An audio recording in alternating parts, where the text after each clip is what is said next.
Magandang araw po sa ating lahat. Joseph Vasconcelio po mula sa DUST Pag-asa.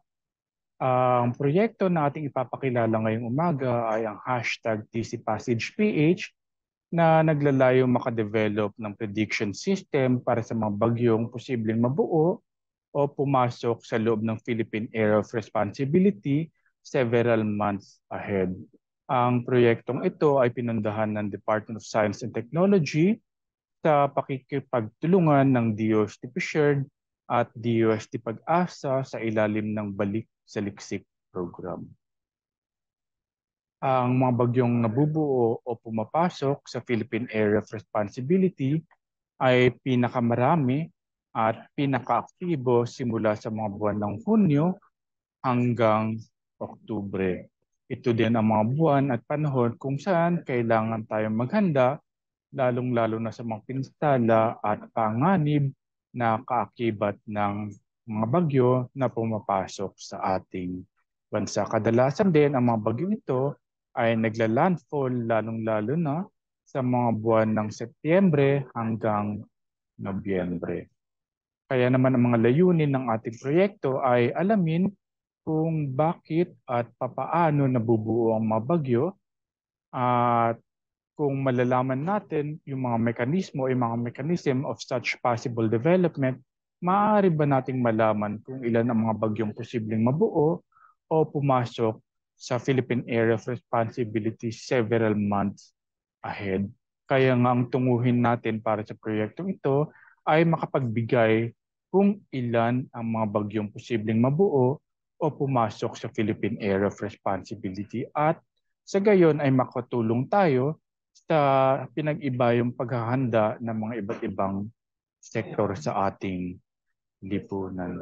Ilan lamang ito sa mga promising result ng ating proyekto. Halimbawa sa panahon ng June, July, August, several months before the start of the peak tropical cyclone season, we can already predict the number of tropical cyclone passages in the Philippines. Ibig sabihin nito, sa buwan pa lamang ng Abril, 2 buwan bago pumatak o pumasok yung ating peak tropical cyclone season, ay kaya na nating malaman kung ilan yung mga bagyong posibleng mabuo o pumasok sa Philippine Area of Responsibility.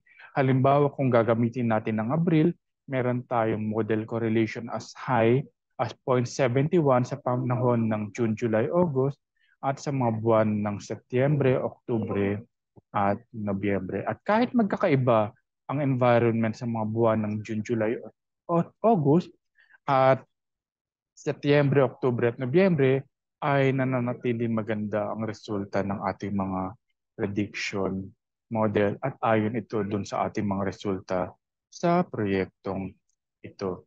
Ilan lamang ito sa mga posibleng impact nakikita nating epekto ng ating proyekto. Unang-una na dyan, yung pinag-iba yung paghahanda sa pangkalahatan. Makakapagbigay tayo ng mga paunang abiso sa ating mga kababayan kung ilan yung mga posibleng mabuong bagyo sa Philippine Area of Responsibility. Kaya naman magkakaroon sila ng pinag-ibayang paghahanda.